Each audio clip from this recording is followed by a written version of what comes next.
Hemos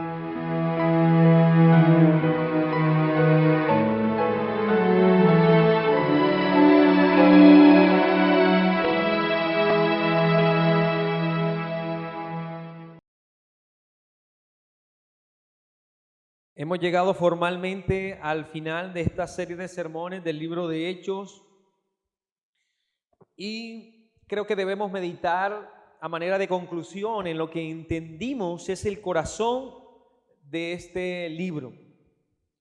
Al inicio, en la introducción que hicimos años atrás, decíamos que el libro de Hechos en realidad debíamos considerarlo como los hechos de Jesucristo por medio de la iglesia. Y este título fue dado en razón a las primeras líneas precisamente de este libro. Hechos capítulo 1, versículo 1, dice hasta el versículo 3. En el primer tratado, oh Teófilo, hablé acerca de todas las cosas que Jesús comenzó a hacer y a enseñar, hasta el día en que fue recibido arriba, después de haber dado mandamiento por el Espíritu Santo a los apóstoles que había escogido, a quienes también después de haber padecido se presentó vivo con muchas pruebas indubitables, apareciéndoles durante 40 días y hablándoles acerca del reino de Dios. De manera que desde el inicio reconocíamos como la intención de Lucas, el autor de este libro, presentó lo que él dice son las pruebas indubitables del ministerio de nuestro Señor Jesucristo. Lucas habla de las enseñanzas y de las obras de Cristo, y esto fue descrito en 2 tratados.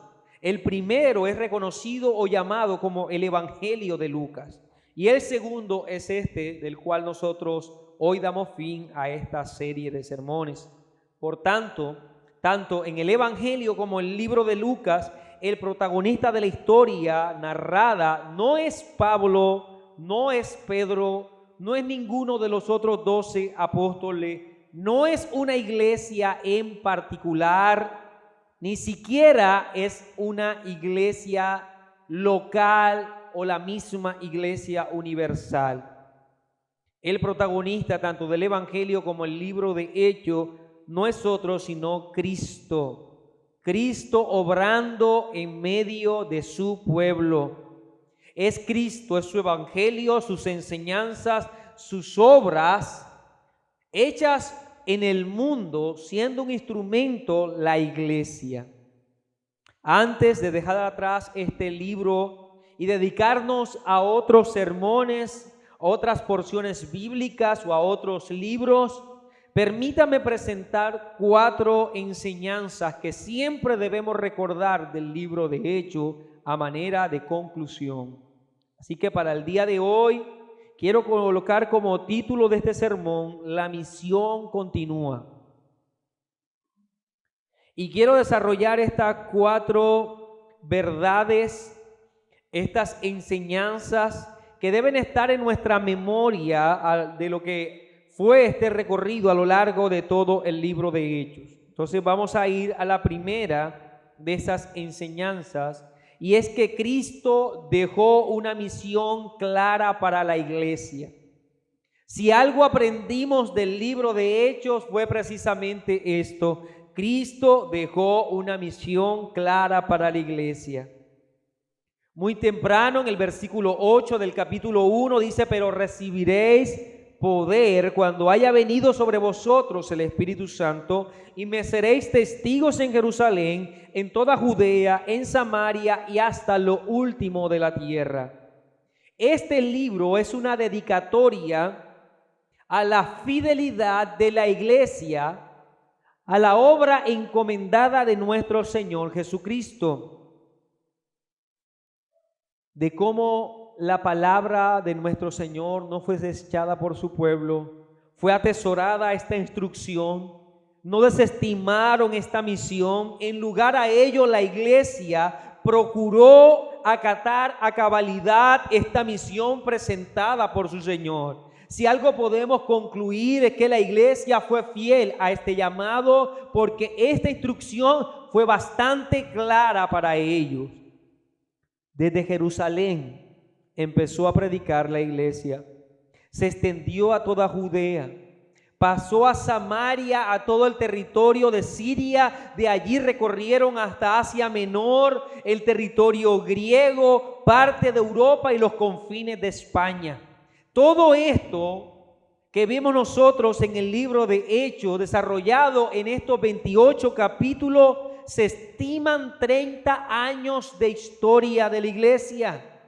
Así que desde la instrucción del versículo 8 hasta el último versículo del capítulo 28, encontramos 30 años de historia de dedicación de la iglesia, siendo este el libro más extenso del Nuevo Testamento. No solo por su contenido, por sus 28 capítulos, sino por la descripción histórica que éste encierra. En estos años la iglesia se dedicó a predicar la palabra, a hacer aquello que Cristo dijo, a ser testigos en medio de un mundo perdido.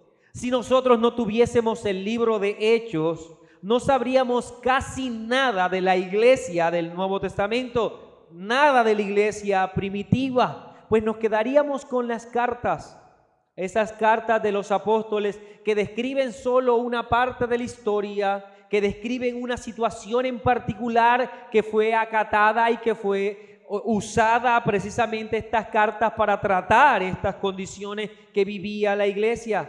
Pero el libro de Hechos es una completa dedicatoria a lo que la iglesia entendió como su misión y la llevó a cabo. Hasta lo último de la tierra, 30 años de sacrificio, de entrega, de renuncia.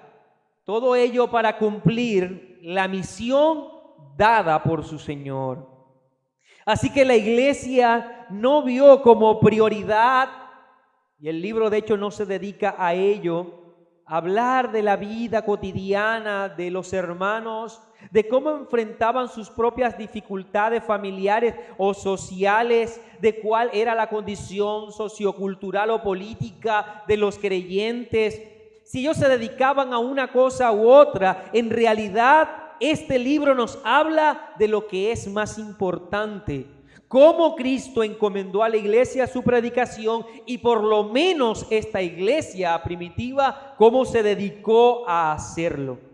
Esto es evidente por los segmentos en los que Lucas divide el libro de Hechos.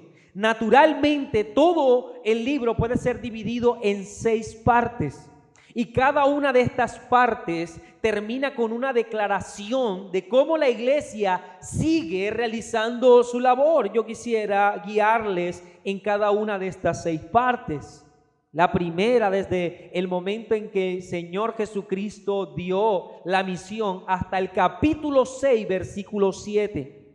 Dice, y crecía la palabra del Señor, y el número de los discípulos se multiplicaba grandemente en Jerusalén. También muchos de los sacerdotes obedecían a la fe. Hechos 6:7. Así que vemos desde el capítulo 1 hasta el capítulo 6 predicación a lo largo de toda Jerusalén. Ahora, en el capítulo 9, versículo 31, encontramos el final del segundo segmento. Capítulo 9, versículo 31. Entonces la iglesia tenía paz por toda Judea, Galilea y Samaria, y eran edificadas andando en el temor del Señor y se acrecentaban fortalecidas por el Espíritu Santo.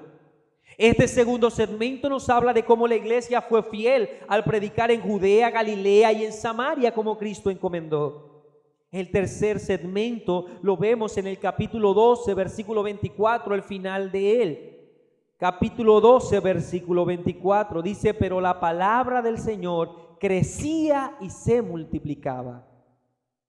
El cuarto segmento lo encontramos en el capítulo 16, versículo 5. Cuando nos dice, así que las iglesias eran confirmadas en la fe y aumentaba en número cada día. Hechos 16, 5. El quinto segmento lo encontramos al final en el capítulo 19, versículo 20. Así crecía y prevalecía poderosamente la palabra del Señor. Y el último segmento es precisamente el último versículo del capítulo 28, en donde nos dice, versículo 31, predicando el reino de Dios y enseñando acerca del Señor Jesucristo abiertamente y sin impedimento. Por lo tanto, así que todo el libro habla de Jesucristo a través de la iglesia, pero también habla entonces de ¿qué? De la iglesia entendiendo su misión y dedicándose por completo a ella. No hubo distorsión de la tarea a realizar. Ellos fueron fieles, mis amados hermanos. Fueron mensajeros del evangelio. Cada una de las notas de victoria que hemos leído son una declaración de entrega a la sagrada misión que dio el Señor. Cada una de estas notas nos deja evidencia que la iglesia sí entendía lo que debía hacer. Unos eran apóstoles, unos eran obispos, otros diáconos, unos serán llamados ayudantes a lo largo de todo el libro, otros servidores. Algunos nombres son mencionados y resaltan, otros no tienen mayor título alguno. Algunos de los hombres poseían títulos de nobleza, otros simplemente no tenían nada y eran personas del común, hombres, mujeres, jóvenes, sin distinción de género, ni edad, ni posición social. Cada uno de ellos reconocía que era parte de la iglesia predicando el evangelio, entendiendo su misión, no importando desde el lugar en donde se hiciera, no importando la posición en la que se encontraba, toda la iglesia cumplía su labor. El libro de Hechos nos enseña que la misión de Cristo a la iglesia es clara. La pregunta que debemos hacernos es, ¿todavía la entendemos así? La iglesia primitiva la entendió con claridad. Tú y yo, la iglesia de hoy, la entendemos así. Lamentablemente precisamos nosotros en nuestros días que muchos dicen ser el pueblo de Dios. Muchos miles se reúnen a adorarle. Declaran ser cristianos, pero ¿será que podemos ser pueblo de Dios? ¿Será que podemos ser la iglesia del Señor, pero no acatar lo que Él encomendó? ¿No cumplir su misión? ¿No hacer la tarea asignada? ¿Será que podemos decir, soy iglesia que gozo de todas las bendiciones que Cristo obtuvo para mí, pero no cumplo con mi responsabilidad? La iglesia cumple y debe cumplir su tarea. Aquellos que viven para sí, aquellos que creen que el cristianismo busca simplemente darles una posición, una comodidad en este mundo, me temo que no son pueblo de Dios. Porque la iglesia es iglesia en función a la misión que se le ha dado. Nuestra tarea es clara: id y hacer discípulos, id y presentar el evangelio, id y predicar a los perdidos, id y llamad a los hombres al arrepentimiento, id y hablar de Cristo a todos los hombres para salvación del alma. Esa es nuestra tarea, amado hermano. Pablo dice, y me propuse no saber entre vosotros cosa alguna, sino a Jesucristo y a este crucificado. 1 Corintios 2:2. Por lo tanto, nada puede reemplazar lo que el Señor nos ha llamado a hacer. La noticia que debe salir de nuestros labios, que debemos declarar a los hombres, no es que ellos van a tener prosperidad financiera, no es a eso a lo que se nos ha llamado. A que vengan a Él por su milagro, porque Él está allí dispuesto a sanar todas sus dolencias y a darle solución a todos sus caprichos, que serán exitosos en este mundo. No es eso lo que se nos ha llamado a hacer, mi hermano, no, y 1000 veces no. Los labios de la iglesia deben estar abiertos para dos cosas: para anunciar el verdadero evangelio y para todo lo que redunde en la adoración a su Señor. Deberíamos decir como Pablo que nos hemos propuesto no hablar de algo más, no saber otra cosa, no discutir sobre otra cosa, no tratar otro asunto, Cristo y a este crucificado. Si nuestros labios ofrecen algo distinto a lo que el Señor dijo que nosotros ofreciéramos, si nuestra boca, si nuestra invitación es a algo distinto que lo que Cristo nos ha encomendado, me temo que lo que dice Gálatas 1:9 está sobre nosotros. Como antes os he dicho, dice Pablo, y también ahora lo repito, si alguno os predica diferente evangelio que el que habéis recibido, sea anatema. No podemos anunciar otra cosa sino a Cristo crucificado. Es esa nuestra misión, iglesia, para eso fuimos llamados. Nuestra tarea es clara, nuestro compromiso quizás no, pero la tarea sigue siendo clara. Permítame pasar al segundo punto, y es que esta misión enfrentará múltiples obstáculos. Esta es la segunda conclusión que podemos sacar del libro de Hechos, que esta iglesia entendía que su misión era clara, pero también vemos que ellos desarrollaron su misión enfrentando todo tipo de obstáculos. Y eso es una conclusión a lo que nosotros también debemos llegar como iglesia. Siempre que se levanten hombres y mujeres predicando el evangelio genuino de la palabra de Dios, de la gracia del Señor Jesucristo, habrá oposición. La iglesia camina, la iglesia se expande, pero eso lo hace superando grandes obstáculos. Siempre es cierto lo que dice el Salmo 126. Los que sembraron con lágrimas, con regocijo segarán. Irán andando y llorando el que lleva la preciosa semilla, mas volverá a venir con regocijo trayendo sus gavillas. Siempre la iglesia debe reconocer que aunque es clara la misión, los obstáculos también estarán. Lloraremos muchas veces, mis amados hermanos, por la incredulidad de los hombres a los cuales les predicamos, por la oposición que recibimos a la predicación cuando nosotros queremos invitarlos al arrepentimiento. Tendremos que dejar muchas compañías por amor al evangelio, mi hermano. Tendremos que perder muchas cosas por amor a nuestra misión. Viviremos incomodidades, desprecio de los hombres. Esta será la respuesta del mundo y debemos estar preparados para cuando ella venga. Cristo nos dijo: y seréis aborrecidos de todos por causa de mi nombre.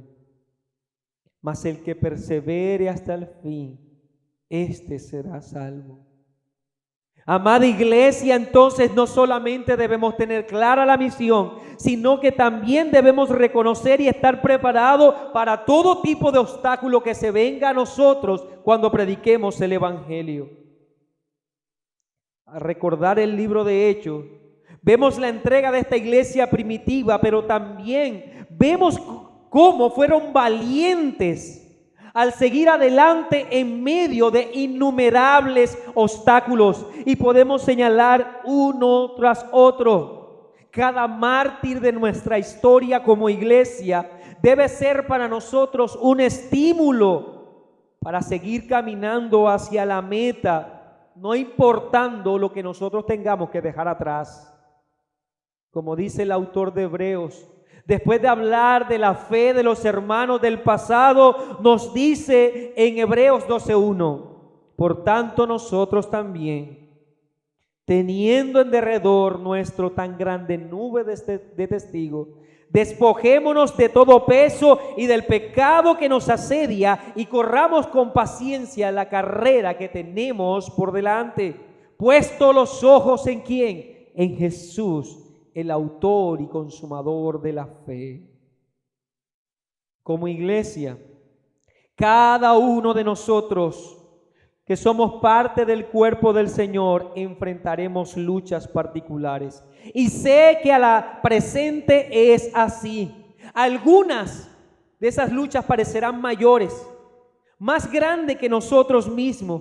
Aparentemente nunca acabarán los momentos de dificultad, pero la invitación del autor es que pongamos nuestra mirada, nuestros ojos en el Señor y solo en Él. Y nos conviene que entendamos esto, mi hermano, que nuestros ojos deben estar fijos en el autor y consumador de la fe. Porque en esta carrera que tenemos por delante, si miramos lo que llevamos nosotros corriendo, nuestra distancia hasta ahora podría parecernos que ya hemos corrido suficiente. Podrá parecernos entonces que lo que dejamos atrás es hasta valioso. Y podría nuestro corazón abrazar la idea de regresar en busca de ello. Pongamos la mirada solo en nuestro Señor.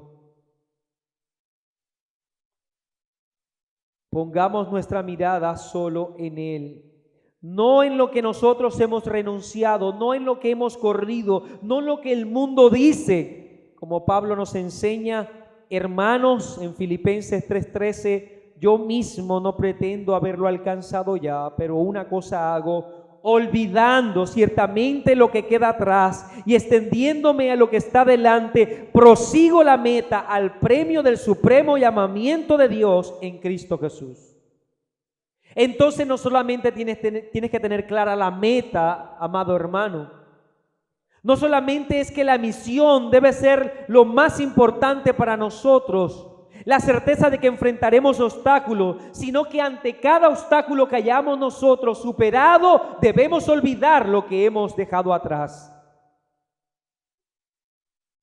Lo tercero que debemos nosotros entender como una conclusión de este texto, de todo el libro de Hechos, es que nuestro Señor nunca dejará de protegernos.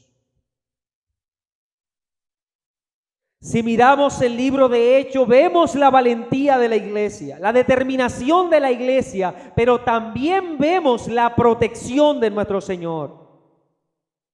Una vez que nuestro amado Salvador fue unido a nosotros y nosotros a Él, se determinó por el Padre que esta unidad fuese indestructible, amado hermano. Por ello, la Biblia, la única forma que encuentra para mostrar, ilustrar esa unión de Cristo con la iglesia es a través del matrimonio, que se entiende también como algo indestructible. Y es la mejor ilustración, ¿por qué? Porque lo que el Señor hace con su pueblo es lo que está llamado a hacer el hombre con su esposa. Lo que el pueblo y la iglesia hace con su Señor es lo que está llamado a hacer la esposa con su marido. Dice Efesios capítulo 5 versículo 23 en adelante, porque el marido es cabeza de la mujer, así como Cristo es cabeza de la iglesia, la cual es su cuerpo y Él es su Salvador. Así que como la iglesia está sujeta a Cristo, así también las casadas lo estén a sus maridos en todo. Maridos, amad a vuestras mujeres, así como Cristo amó a la iglesia y se entregó a sí mismo por ella, para santificarla, habiéndola purificado en el lavamiento del agua por la palabra, a fin de presentársela a sí mismo una iglesia gloriosa, que no tuviese mancha ni arruga ni cosa semejante, sino que fuese santa y sin mancha. Nuestro amado Salvador nos ha lavado, nos ha purificado, nos hace su pueblo, pero también debemos reconocer que este texto habla de que nuestro amado Señor nos protege cada día. No piense usted que nuestro amado Señor se unió a la novia, se unió a su iglesia para luego irse y dejarla desprovista de cuidado. No hay un solo momento, no hay un solo segundo en el que nuestro Señor permita que la iglesia sea desprotegida. Enfrente dificultades, dolores, con el propósito de hacerle daño. Todo aquello que viene a la iglesia tiene una sola razón: purificarnos y presentarnos cada vez más limpios delante de nuestro Señor Jesucristo. Él cuida de nosotros hasta el punto de permitir por momentos aflicciones que sean para nosotros liberadoras, que hagan con nosotros aquello que es adecuado para nuestro crecimiento. Nunca estamos desprovistos del cuidado de nuestro amado Salvador. Lo vimos a lo largo del libro de Hechos. Por más que la iglesia enfrentó dificultades, esas dificultades serán usadas por el Señor, usadas por Él. ¿Para qué? Para formar cada día más a la iglesia. Todos nosotros debemos decir una y otra vez con el salmista: el que habita al abrigo del Altísimo morará bajo la sombra del Omnipotente. Diré yo a Jehová, esperanza mía, castillo mío, mi Dios, ¿en quién confiaré? Él te librará del lazo del cazador, de la peste destructora. Con sus alas te cubrirá y debajo de sus alas estarás seguro. Esta promesa es para ti y para mí. Como iglesia, hemos sido perseguidos, es verdad. Hemos sido martirizados. Muchos de nuestros hermanos han sido humillados. Pero cada día la iglesia crece. La iglesia prevalece. ¿Por qué? Porque el Señor nos cuida, mi hermano. Aún podemos ver a nuestro Pedro, apóstol, aquel que primero niega al Señor y luego después reconoce que prefiere obedecer al Señor antes que a los hombres. Aún Esteban, dando su vida por el Señor, predicando en forma fiel, aunque con ello recibiera martirio. Aún apóstol Pablo, apedreado en Listra, pero después levantándose y con mayor fervor predicar el Evangelio. Cada día, siervos que acatan una y otra vez la instrucción, van y predican el Evangelio, no importando que tengan que sufrir. Y aún como el apóstol Pablo y Silas, en medio de una cárcel, cantan himnos adorando al Señor. Miles de creyentes hoy se mantienen en pie en medio de circunstancias difíciles, países en los cuales se condena el cristianismo. Y hermanos, ellos prefieren la muerte antes que renunciar a su Señor. Siguen con integridad sirviendo a su Señor. ¿Por qué? Porque han entendido su misión y porque el Señor los protege en medio de esas dificultades.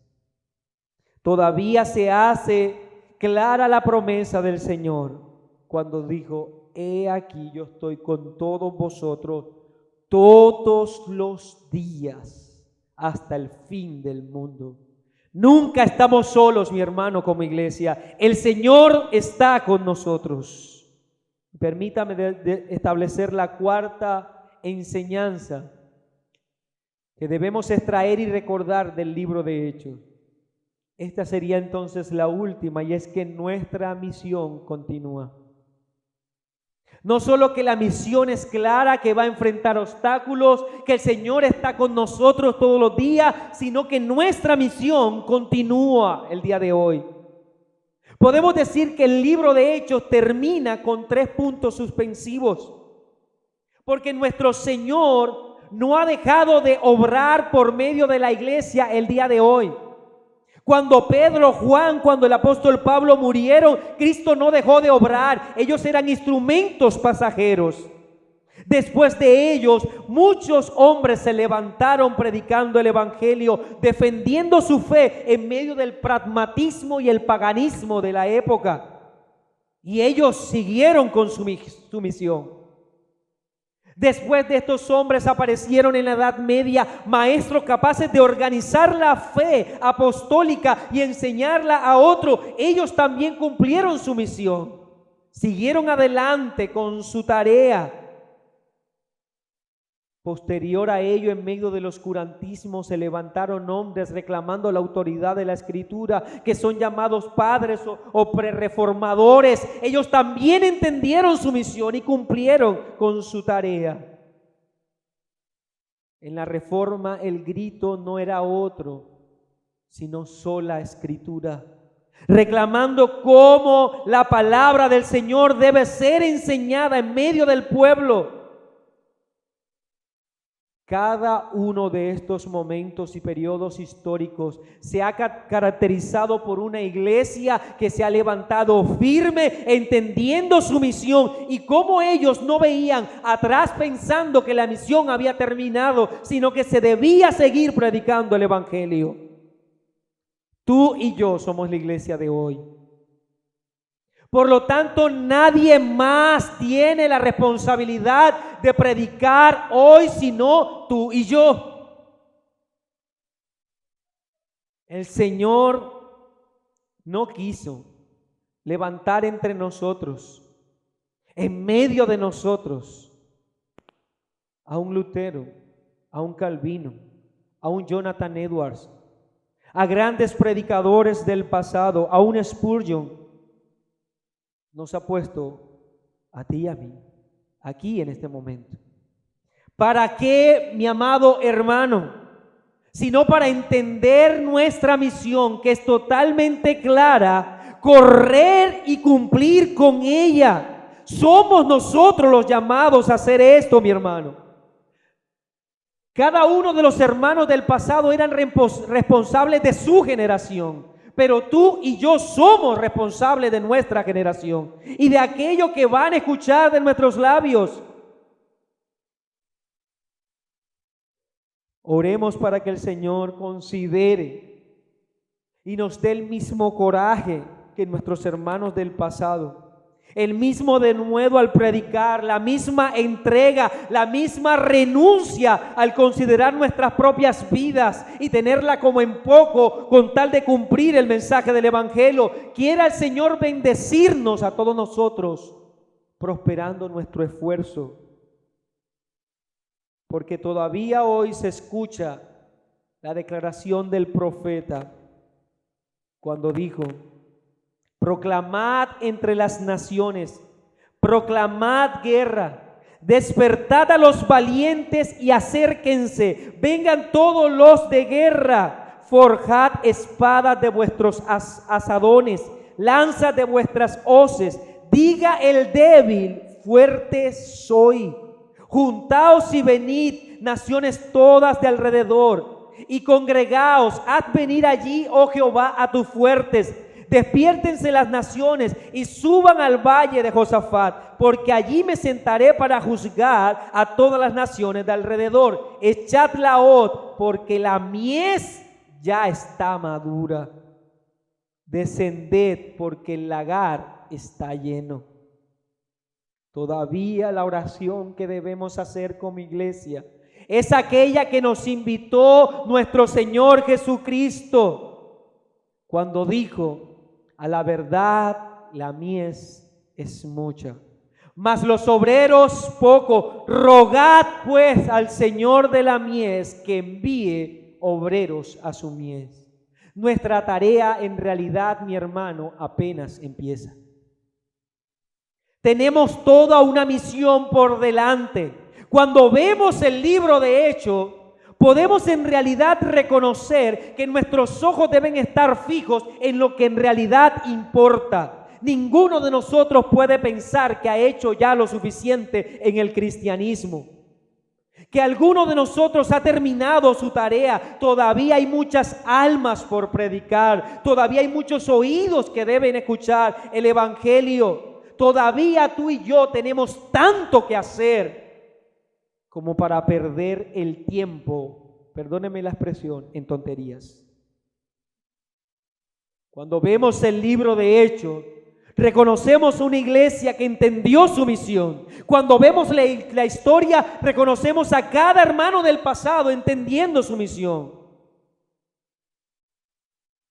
Por lo tanto, no nos aferremos a este mundo.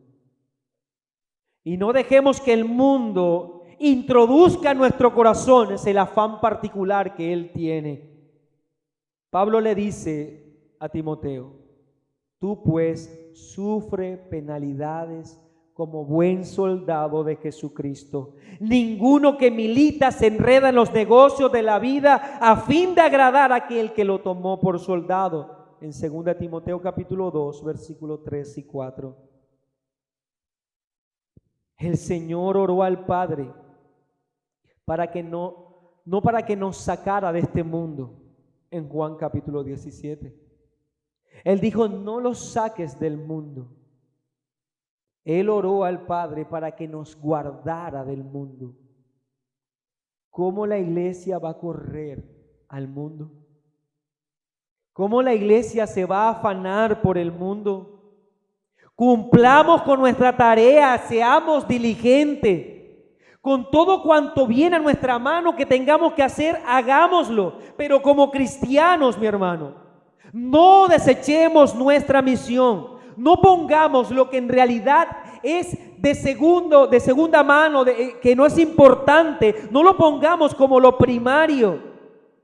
Tú y yo estamos llamados a predicar el Evangelio. No nos enredemos en los afanes de este mundo, hasta el punto que dejemos a un lado nuestra misión. Que como Pablo, si nos toca hacer carpas, hagámosla, con el único propósito de fortalecer el reino de Dios y la predicación de esta. Algunos cristianos el día de hoy se preocupan, y se preocupan mucho por cumplirle a sus patrones, a sus jefes, a sus empleadores, y hacen todo lo que tienen que hacer y más, con tal de que ellos, los empleadores, los patrones, los jefes, los vean con agrado. Pero la misión que nuestro buen Señor nos ha llamado a hacer, esa sí se puede colocar en pausa. Esa sí se puede decir el próximo año, la próxima semana: hoy no tengo dinero. A Él sí podemos presentarnos y decirle: en realidad puedes esperar. Mis hermanos, me temo que nosotros tenemos tan poco compromiso con lo que el Señor nos ha dado, que en realidad hemos desechado nuestra misión y preferimos los resultados y vemos como importante toda obra que de alguna manera redunde en fortalecimiento del afán de este mundo, en todo lo que es pasajero, en todo aquello que alguna vez va a quedar aquí, en este mundo. El apóstol Pablo le escribe a los trabajadores de aquel tiempo, invitándole a que todo lo que ellos hagan adornen la doctrina de Dios. Le dice en Tito capítulo 2 versículo 10: no defraudando, sino mostrándose fieles en todo, para que en todo adornen la doctrina de Dios nuestro Salvador. Así que Pablo está diciendo: aun cuando trabajas, debes obrar para el Señor. Mi hermano, si la misión continúa, no debes aferrarte a este mundo. Si la misión continúa, no debes detenerte. El libro de Hechos, como lo vimos a lo largo de toda esta serie, es un libro que entra en acción. Pasa de un cuadro a otro muy rápidamente. ¿Y sabe por qué? Porque la iglesia nunca se detuvo. El avance de la iglesia fue feroz. No pausaron en ningún momento su camino, ni porque había obstáculos, ni por nada de ello. Pablo tuvo disputas con Bernabé, pero no dejaron la misión a un lado. Los dos siguieron predicando el evangelio. Pedro tuvo disputa con Pablo, pero aún así siguieron siendo apóstoles y predicando el evangelio. Siguieron guiando a la iglesia. Marcos fue desechado por el apóstol Pablo, pero aún así siguió predicando el mensaje del evangelio. Ninguno en la iglesia detuvo su camino. Todos desarrollaron su misión. Cristo le insistió a sus discípulos: el que esté en la azotea no descienda para tomar algo de su casa. y el que esté en el campo no vuelva atrás para tomar su capa. Oh, mi hermano, tú y yo no deberíamos perder tiempo. No deberíamos contemplar o mirar mucho aquello que no debe ser observado. Estar mirando las nimiedades, examinar con lupa lo que en realidad no beneficia para mi tarea en pro del desarrollo de mi misión como cristiano. No puedo estar pendiente si un hermano dijo o un hermano hizo, si un hermano movió la silla, si un hermano me saluda, si un hermano no me saluda, si sale el sol, si no sale el sol, si llueve, si hace frío, si hace calor, si está lejos de la iglesia, si está cerca, si soy el primero, si soy el último. Nada de eso es importante. Nada de eso es importante. Lo importante es desarrollar nuestra misión, nuestra labor. No es posible que mientras nuestros hermanos del pasado, la cárcel, el látigo, el desprecio, la humillación, la muerte no detuvo el paso de los creyentes del pasado, nosotros dejemos de servir porque no se nos reconoce, porque no se nos trata como nosotros queremos ser tratados, porque no se nos saluda, porque no se nos hace veni al entrar, porque no se nos llama en la semana. ¿Es eso posible, mi hermano, que como iglesia detengamos nuestra misión por esas nimiedades? Que el gozo de la salvación, que la fuerza de nuestra labor se vea determinada por esto que es tan minúsculo, solo habla que nuestra determinación también es minúscula. Solo dice algo que la entrega a nuestra tarea, aquella que fue dada por el Señor, es desestimada por nuestro corazón. El que persevere hasta el fin, este será salvo. ¿Y sabe qué es? ¿Qué encontramos el día de hoy? Que muchos toman este pasaje que el Señor Jesucristo dijo como una muletilla positiva. El que persevera hasta el fin. Como si el Señor Jesucristo nos estuviese invitando a despertar en nosotros un espíritu de perseverancia en la vida. Como si Él estuviese diciendo, bueno, persevera en todas las cosas que haces. Cristo no dice persevera en tu universidad y así serás salvo. Cristo no dice persevera en tu trabajo para que obtengas un aumento. Cristo no está diciendo persevera en esa joven o ese joven para que mañana te cases con ella o con él. Eso no lo dice el texto.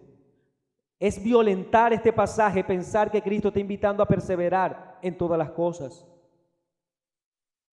El texto claramente está hablando de nuestra misión y predicar el evangelio. Porque el versículo que sigue dice, y será predicado este evangelio.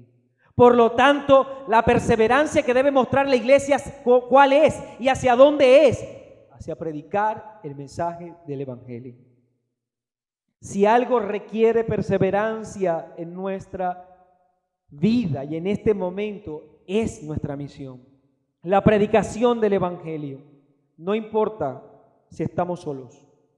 No importa si no tenemos recursos. No importa si somos desechados, no importa nada. Lo único que necesitamos ya se nos fue dado, el poderoso evangelio que transforma el alma. ¿Qué debemos cumplir? Nuestra tarea. Por eso Pablo con todo orgullo puede decir, no me avergüenzo del evangelio, porque es poder de Dios para salvación a todo aquel que cree, al judío primeramente y también al griego. En Romanos 1:16. Que nuestra oración, amada iglesia, al concluir esta serie de sermones del libro de Hechos, que no sea simplemente saber cómo la iglesia primitiva cumplió con su tarea, y esto no estimularnos a nosotros a hacer nuestra labor. Que nuestra oración sea, Señor, recuérdanos cuán grande es tu salvación, cuán grande es la misión que nos has dado. Cuán grande es tu cuidado en medio de las dificultades. Cuán grande es tu evangelio. Pero también cuán grande debe ser nuestra dedicación. Señor, nos ayude.